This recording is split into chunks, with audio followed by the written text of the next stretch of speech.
telu, pa eto, još naredni minuti su posvećeni tome. Ćao svima.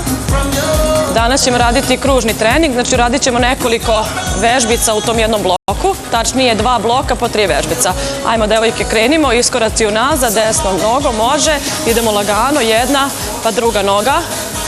Koliko ko može, savije noge u kolenu, bez opterećenja, čuvamo naša kolena, dišemo, dole je udah, gore je izdah, či ko može ubaci pokrete i rukama, ko ne može ne radi.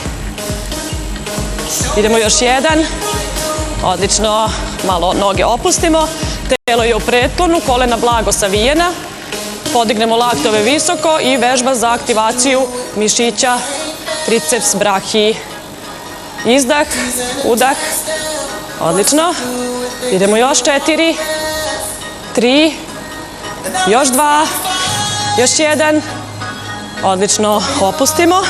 Sada ćemo malo dinamičnije, može. Idemo lagano trčanje. Ja ću pokazivati lakšu varijantu.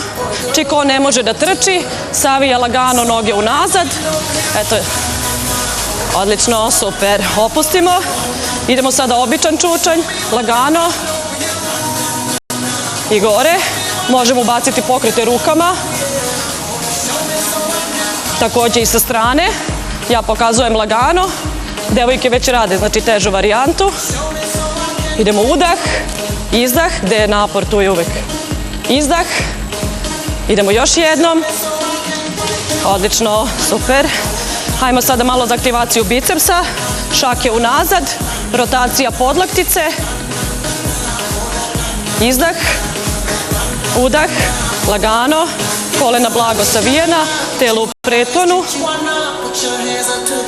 Izdah, udah, znači može se raditi sa većim težinama, možemo da povećavamo broj ponavljanja, shodno našoj kondiciji. Uglavnom, ove vežbice mogu svi da rade. I u zatvorenom, a naravno preporučujemo, pošto je lepo vreme, na otvorenom prostoru. Idemo još 2, odlično, još 1, odlično, super. Malo opustimo, radit ćemo skip, može, lagano. Ko ne može, može da podiže samo kolena.